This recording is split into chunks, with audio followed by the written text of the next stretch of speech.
오늘 우리가 보고 있는 말씀은 예레미야 36장 말씀입니다. 오늘 본문은 예레미야가 하나님의 명령에 따라 예언의 말씀을 서기관 바룩에게 기록하게 하고, 그리고 그 말씀을 백성들 앞에서 선포하게 하는 그러한 장면들이 담겨 있습니다. 아시는 바와 같이 하나님은 지금 이 패역한 이스라엘 백성들을 징계, 훈계하실 목적으로 갈대아인 바벨론을 일으켜서 70년의 혹독한 포로 생활을 준비하고 계시죠. 그래서 너희들은 바벨론이 쳐들어왔을 때 맞서 싸우는 것이 아니라 순수히 끌려가라, 포로로 끌려가라, 그렇게 예레미야를 통해서 말씀해 주셨습니다. 예레미야가 이 말씀을 백성들에게 선포를 하는데 그 말씀을 듣는 백성들은 기분이 좋을 리가 없지요. 그래서 원치 않게 예레미야는 많은 백성들에게 미움을 당하게 되고 또 숱한 고문과 감금을 당하기도 합니다. 그러나 이게 예레미야 자기의 생각이고 자기의 의견이냐? 그렇지 않거든요. 하나님께서 주신 말씀이거든요. 그러니까 예레미야도 어쩔 수 없이 자기의 어떠한 의도하고 상관없이 어쩔 수 없이 미움을 당하게 되는 것입니다. 그러다가 오늘 본문에 보면 급기야 이스라엘의 왕이었던 여호야김이 그 하나님의 말씀이 기록된 두루마리를 갖다가 칼로 베어버리고 불에 태우는 정말 있을 수 없는 행동을 하게 되는 것이죠. 그랬더니 하나님께서 어떻게 하시냐면, 하나님은 어떻게 막 화를 내시고 그러는 게 아니에요. 다시 예레미야를 불러다가 내가 했던 말 다시 한번 받아 적어라 해서 또 받아 적게 하고 또 선포하게 하십니다. 이 과정, 이 장면을 바라보면서 우리 성도들은 두 가지를 기억해야 됩니다. 첫 번째는 뭐냐면, 항상 이렇게 하나님의 말씀이 선포되는 가운데는 두 가지의 반응이 나타난다라는 것이에요. 하나는 뭐냐면, 그 말씀을 듣고 회개하는 사람이 있는가 하면 하나는 그 말씀을 듣고 오히려 더 마음이 강팍해지는 사람들이 있는 것이죠. 오늘 본문에 보면 예레미야가 이제 감금을 당하게 되어서 하나님의 말씀을 들고 자기가 나가서 선포해야 되는데 감금을 당하니까 자기가 선포를 못하죠. 그래서 자기가 성전에 들어가지 못하니까 바룩을 대신 불러다가 내가 불러서 기록한 그 말씀을 너가 대신 성전에 가서 사람들이 제사 지내기 위해서 모였을 때 그 백성들 앞에서 선포해라. 하나님의 뜻은 이거다 하면서 선포하게 하죠.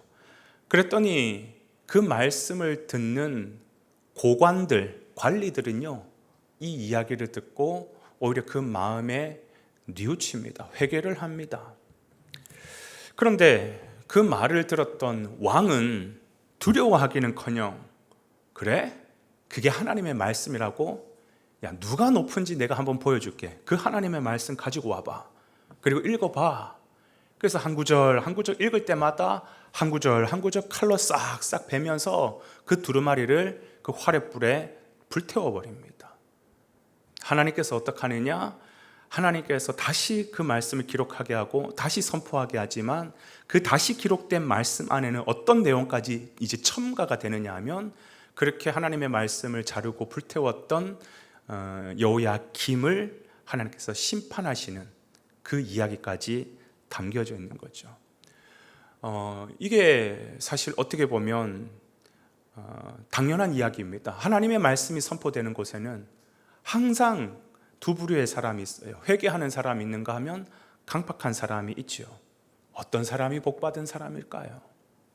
우리가 이 상황에서 반드시 기억해야 될 것은 뭐냐 하면, 여러분, 하나님은 우리를 살리시기 위해서 말씀하시는 분이지 우리를 괴롭히고 우리를 죽이기 위해서 말씀하시는 분이 절대로 아닙니다. 그러니까 무엇이 살 길이고 무엇이 복된 길이냐? 하나님의 말씀 붙잡고 말씀대로 사는 사람이 사는 길이에요. 근데 이 말은 반대로 얘기하면 뭐냐? 하나님이 우리를 살리시려는 그 말을 듣지 아니하고 그거를 폄훼하고 버리면 우리의 궁극은 뭐냐? 죽음이라는 겁니다. 멸망이라는 것입니다. 그러니까 우리가 살기 위해서라도 어떻게 해야 되냐? 불편하고 힘들고 어렵고 굽이 간다 할지라도 하나님의 말씀을 붙잡고 말씀을 대하는 태도가 하나님을 대하는 태도니 그 말씀대로 가면 사는 길이에요. 그런가 하면 두 번째는 하나님의 말씀은 결코 없어지지 아니하고 반드시 이루어진다라는 것이에요. 다른 말로 하면 하나님의 말씀은 우리의 의도대로 없애거나 변개할 수 없다라는 사실입니다. 아무리 인간 대단한 왕 여호야김이 칼을 막 가지고 하나님의 말씀을 자르고 불에 태워가지고 완전히 없앴다 할지라도 하나님은 살아계신 분이에요. 그래서 하나님은 계속해서 예레미야를 통해서 또 말씀하시고 선포해라, 또 잘라서 불태워서 또 선포해라. 만약에 예를 들어서 예레미야까지 죽여버렸다 그러면 어떻게 하실까요? 그래? 그러면 또 다른 새로운 선지자 불러가지고 또 말씀을 전하게 하실 거예요. 무슨 말이냐? 여러분, 하나님의 말씀은 인간이 변개할 수도 없고 인간이 없이 할 수도 없는 것입니다. 하나님의 말씀은 영원한 것입니다. 그래요. 사람의 말은 불태워서 없앨 수 있다 할지라도 하나님의 말씀은 영원합니다. 천지가 변해도 그렇기 때문에 하나님의 말씀은 반드시 응하는 법입니다. 그러니 여러분, 지혜로운 사람은 뭐냐? 우리가 하나님의 말씀을 고치려고 하지 말고 우리가 하나님의 말씀에 고침받음을 당하면 되는 거예요. 우리가 하나님의 말씀을 없애려고 하는 것이 아니라 우리가 하나님 말씀 앞에서 우리의 죄악을 없애야 되는 것이에요. 그런데 반대로 우리가 하나님의 말씀을 없애려고 한다? 그러면 우리가 없어짐을 당하게 될 것입니다. 그 말씀이 계시록에 분명히 얘기하고 있잖아요. 하나님의 말씀에서 더하는 자와 빼는 자, 가감하는 자는 반드시 심판하시겠다. 하나님의 말씀은 인간이 변개해서 더하거나 그럴 수도 없고 빼거나 그럴 수도 없는 거예요. 여러분, 이 성경이 지금까지 우리 손에 오기까지요, 이 성경을 불태우고 없애려고 했던 그 수많은 사람들이 있었잖아요. 여러분, 하나님의 말씀을 이길 수 있는 사람 아무도 없습니다. 오늘 이 아침에 우리가 이 두 가지를 기억하셨으면 좋겠어요. 하나님의 말씀은 항상 우리에게 두 가지 부류로 나누는데 무엇이 사는 길이다? 하나님의 말씀을 붙잡는 것이 사는 길이다. 오늘 하루를 살아가는 데 있어서도 내 생각, 내 경험, 내가 가지고 있는 것을 앞장세우기보다도 하나님 말씀 앞장세우고 하나님 말씀 의지하여 따라가기를 주님의 이름으로 축복을 드립니다. 그리고 하나님의 말씀을 어느 누구도 없앨 수 없기에 내가 그 하나님의 말씀을 바꾸려고 하는 게 아니라 내가 하나님의 말씀에 바뀌어져서 내가 변화될 때 비로소 사는 것이기에 오늘 또 하나님 말씀 앞에 우리의 삶이 조율되는 그런 놀라운 은혜가 오늘 저와 여러분 삶 가운데 주어지기를 주님의 이름으로 축복을 드립니다.